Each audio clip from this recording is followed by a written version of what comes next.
Are the present-day Philadelphia Flyers annoying enough to bring out the old Sidney Crosby? Hello, everyone, and welcome to the Flyers Penguins preview for The Theory of Hockey. I am Nick Zararis. Get on into it.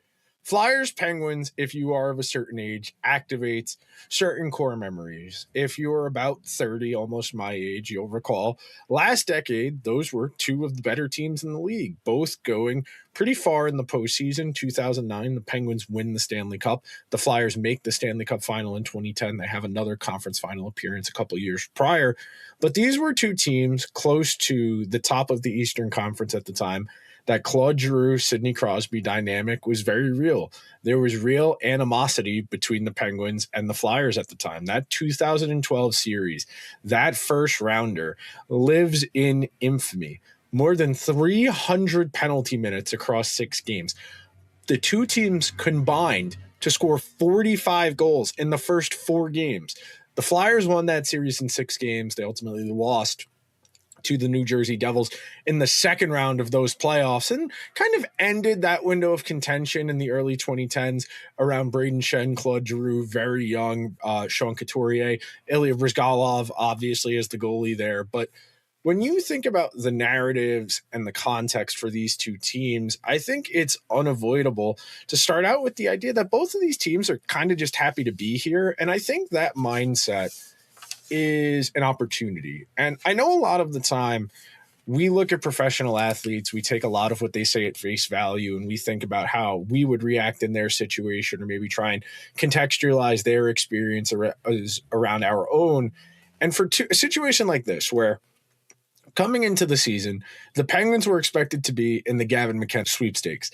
The Flyers were in year 3 of Danny Briere, the first year with Rick Tocchet as head coach. Tocchet comes in after last year ends in abject disaster in Vancouver and trying to get closer to whatever the next version of winning Flyers hockey looks like. It's a team that traded away both Morgan Frost and Joel Farabee at last year's trade deadline to the Flames. They had traded Cutter Gauthier for Jamie Drysdale. Over the summer, they went out and got Trevor Zegras. Year 2 of Matvei Vichkov, they went out and they got Daniel Vladar. And that's a team that is trying to get to the next step. And anytime a team goes on a run like the Flyers did, the Flyers effectively played 750 points percentage hockey from the trade deadline through the end of the regular season. And it's what allowed them to leapfrog teams like the Columbus Blue Jackets and Detroit Red Wings in the standings, the Red Wings and Jackets. The Jackets a little bit different. They went on the crazy heater after hiring Rick Bowness, ultimately came up short, ran out of gas. Detroit was in a playoff spot for a good chunk of the season before ultimately running out of gas down the line. Their 5-on-5 numbers were always a little suspect, but their power play went cold at the same time. And then on the other end of the spectrum, in evaluating Pittsburgh, they're a fascinating case study in what you can do if you're willing to roll the dice. And coming into the year, there wasn't really a lot of expectation there. It was a team that was prepared to take it on the chin, more or less. They drafted Ben Kindle, who had a really nice rookie season as a teenager, more than 15 goals from somebody in their debut season. Playing a full season as a teenager is really good, especially for somebody who wasn't a top 5 draft pick.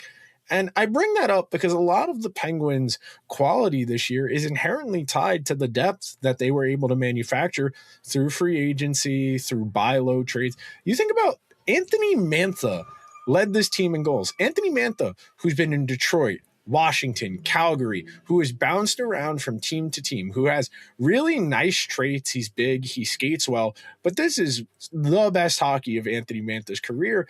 And it comes at a time where nobody really expected anything from him. When you're one of those guys who ends up on the free agent winger market year after year, where you're one of the free agent mercenaries, where you're bouncing around from team to team, you're trying to find the exact right balance of opportunity to put up good counting stats and maybe play with a good player to pad your stats a little bit. And then you have the added bonus of maybe you try and sign with a contender. Think about what Jack Roslovic did. Ultimately, Roslovic probably cost himself a little bit of money by waiting until the season had already started and settling on the Oilers. But by waiting, he was able to leverage his way to a team he felt the opportunity was right for. And I bring that up in the context of Pittsburgh because you think about Anthony Mantha, you think about Justin Brazeau, you think about a lot of guys who don't really have big track records of important success. Think about this. You got Rickard Rakell to stay healthy for the first time in a long time.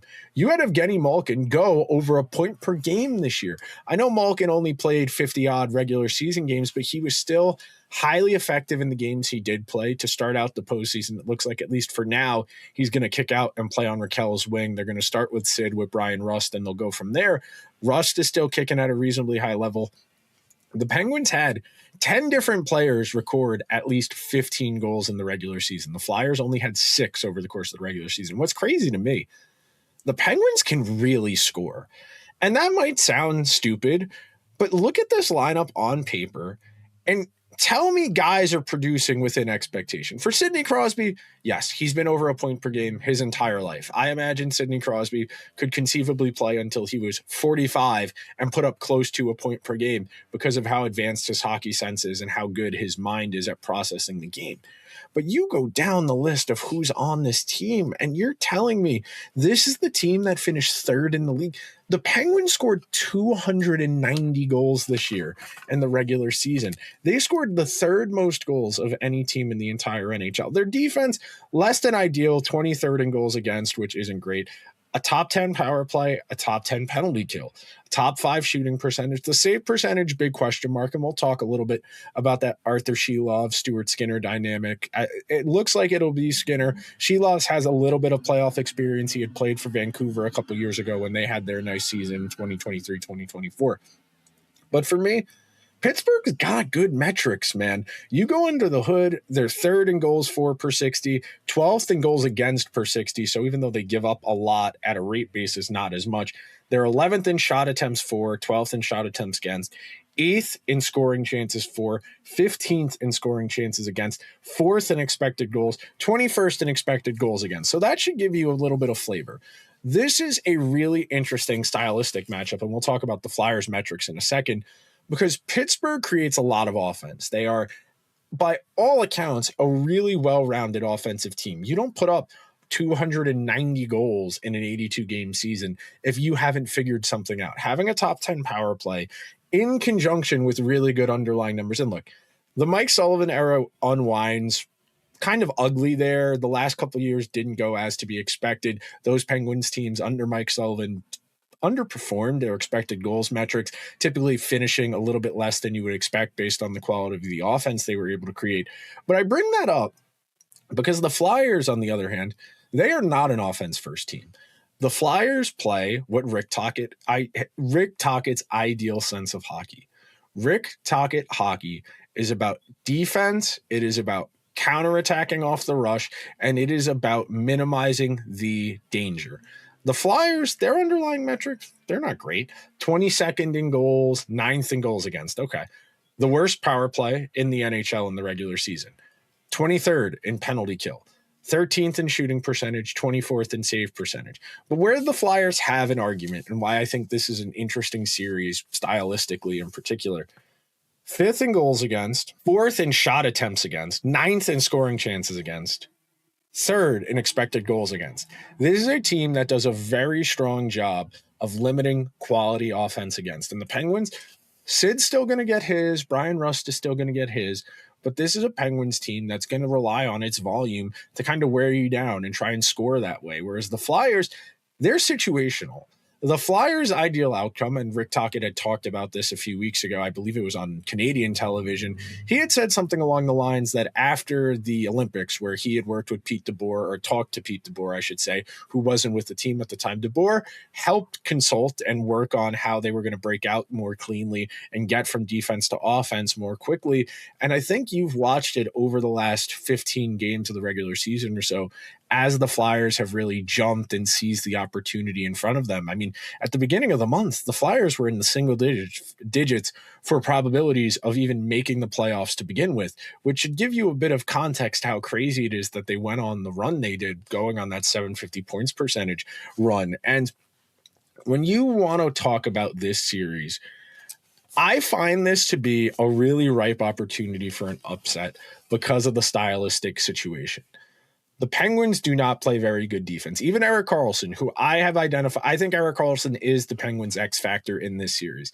He is far and away the Penguins' best defenseman. Now, you can't say it's a vintage Erik Karlsson performance because vintage Erik Karlsson is one of the best defensemen I've ever seen, but still a very good performance from a guy who I thought was more or less done as far as being an effective player. There was a lot of conversation last summer about maybe the Penguins trying to find a new home for him, getting some assets back, even going into this year. A lot of the conversations I had with Penguins media people was which of Rust, Raquel, and Carlson can they manage to trade as the season goes along?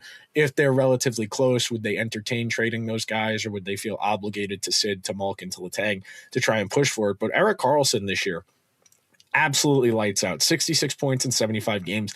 Led all Penguins defensemen 23-36 per game, spent the highest concentration of minutes against the Flyers amongst the Penguins defensemen against the highest quality of competition. When Erik Karlsson was on the ice this year, the Penguins outscored opponents 73-53 on a 52 expected goal share. He had the second highest goals above replacement of any Penguins player on the team this year. And for me, the last point on players, X factors for me, it's cheating to have two for the Flyers, but they fall into the same category. For me, it's Porter Martone and it's Matvei Michkov. The Penguins are a more accomplished team. Sidney Crosby has more career playoff games played than every Flyers forward combined. There is no way to make this comparable when it comes to accomplishments, track records, details. There just isn't. But what the Flyers have working for them is the unknown. It is the capacity for a high ceiling. When you look at players like Michkov and Martone, who have been lights out over the course of the final 18 games of the regular season, 20 games of the regular season, Michkov had 19 points over those final 20 games. Martone had 10 points in his first 9 NHL games. And that's a kid who just jumped into the NHL when Michigan State's college hockey season was over. And I think that should give you a bit of pause. While the Penguins are a better team on paper, they scored a lot more goals. Their style of play is a lot more conducive to success in the postseason. The Flyers have just enough skill between Zegras, between Martone, Michkov, Owen Tippett, Tyson Forster, who missed a lot of the regular season with the shoulder injury, but was able to come back sooner than expected.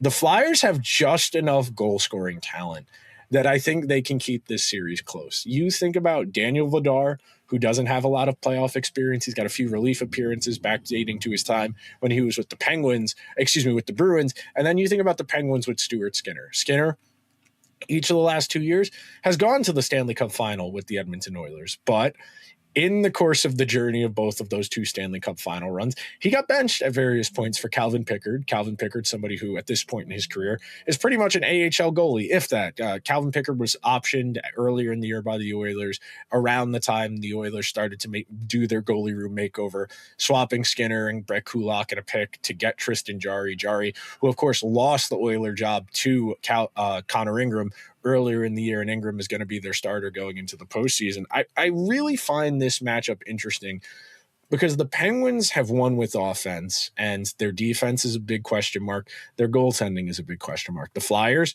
they have won with their defense and with their goaltending. You know, you've seen quite a bit of buzz about Daniel Vladar getting down ballot votes for the Hart Trophy. Now, I'm not going to go that far. I don't think he was one of the most valuable players in the entire league, but he was very good. And that's been a sore spot for the Flyers the last handful of years. The Carter Hart stuff made it kind of impossible for them to replace him on the fly. They had oriented their entire team around him being their goalie of the future, but his role in the Team Canada sex scandal from the World Juniors was a reason to cut ties, and it was good of the Flyers to not bring him back. But what they got out of Vladar this year, top 20 in goals saved above expected. He's flirted with an 895 to 900 save percentage for good chunks of the year. That's passable enough.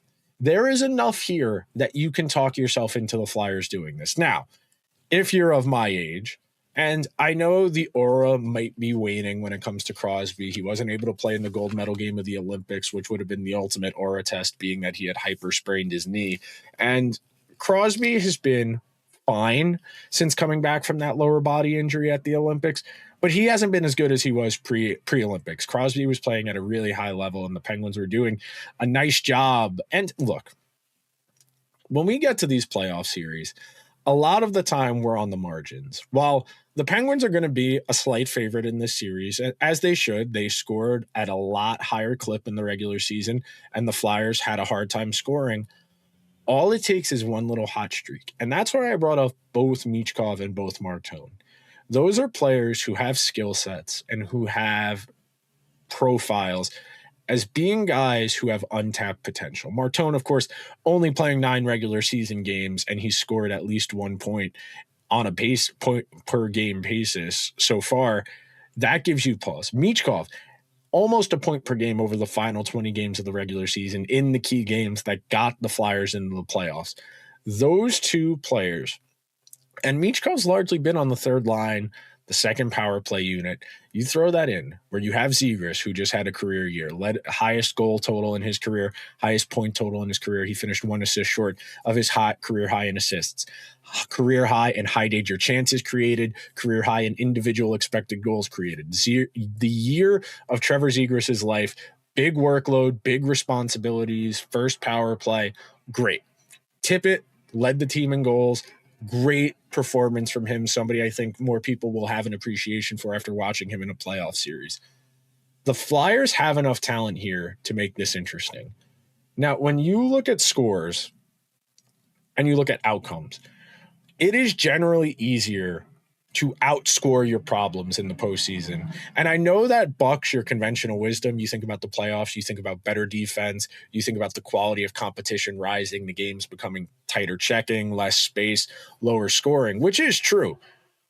But when you have a team that can consistently recreate offense, and look, Pittsburgh has the edge here. They create expected goals at a high rate. They create high danger chances at a really high rate. Those over the long run win you out. But in small sample sizes, and we've seen this, you go back and you look at the Islander teams that gave the Penguins a hard time, whether 2019 or 2021. You turn these games into concerted counterattacking efforts. And that's where the Flyers have their chances. Because the few players they do have that are high skilled can do things in transition like Zegras, like Michkov, they're going to have opportunities. Yes, the Penguins almost assuredly are going to win the scoring chance and shots on goal battle. That's going to be a challenge for the Flyers to overcome. I really like the season Travis Sanheim have. I do think Sanheim is a little bit underrated in the big picture. Cam York, Jamie Drysdale, they both skate well. I'm a little concerned about Drysdale. I've always liked his game, but he doesn't hold up well against strong forechecking teams, and the Penguins have done a really nice job of that this year, so that'll be something I keep an eye on. Ristolainen was largely fine this year. I do think some of that's a product of the Tocchet system really being conducive to bring out the best in his traits. But for me, this series will be won on whether or not the Flyers can counterattack successfully. They are going to have to soccer style this. They are going to have to absorb a lot of pressure, block shots. Daniel Vladar is going to have to be on his game. But when the Flyers do get those counterattacking opportunities and can create those 2-on-1s, those 3-on-2s, even if it's an even number, if it's 2-on-2, can you create that favorable scoring chance? Can you get Stuart Skinner moving left to right? Stuart Skinner is not a very athletic goalie. He is somebody where if you watch Skinner and he has to go post to post, he kind of has to rock his body one way to get momentum enough to get back over because he's a bigger guy, 6'5", 6'6" or so. And it takes a lot of momentum to push himself off. So that's an opportunity there. You think about where the Flyers can make things happen in this series. It's going to be off the counter. It's going to be off the rush. It's what got them into the playoffs in the first place.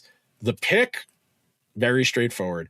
I have Penguins in 7 largely because Sidney Crosby scares me. Sidney Crosby sees that Flyers logo. He sees that shade of orange. It activates something deep inside of him the way a Soviet sleeper agent would be activated when code words were said. On gym class theory, I think you have an argument here that the Penguins have the edge. You would go Crosby 1, Carlson 2. I think those are the 2 best players in this serees. Connect me, Zegras, Sanheim, so 3 straight Flyers.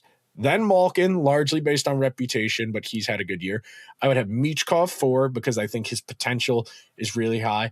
Chinakov, who I haven't really mentioned, and I probably should have, went 18 goals, 18 points in 40 games as a Penguin since getting traded there from Columbus. That's the type of guy who, if the Penguins are going to go on a long run, he's going to fill the Jake Gensel role or maybe the Phil Kessel role if you want to go back to the HBK era of 2016, 2017. Brian Rust, Owen Tippett, there's more talent in this series than you think. This isn't Stars Wild, this isn't Lightning Canadians, but this should be a good series. I think the Penguins win in 7 games. I trust Daniel Vladar a smidge more than Stuart Skinner. He's only ever made 2 playoff relief appearances.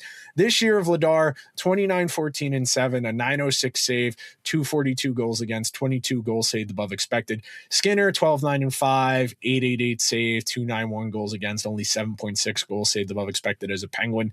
In the playoffs, 889 save, only 1.56 goals saved above expected.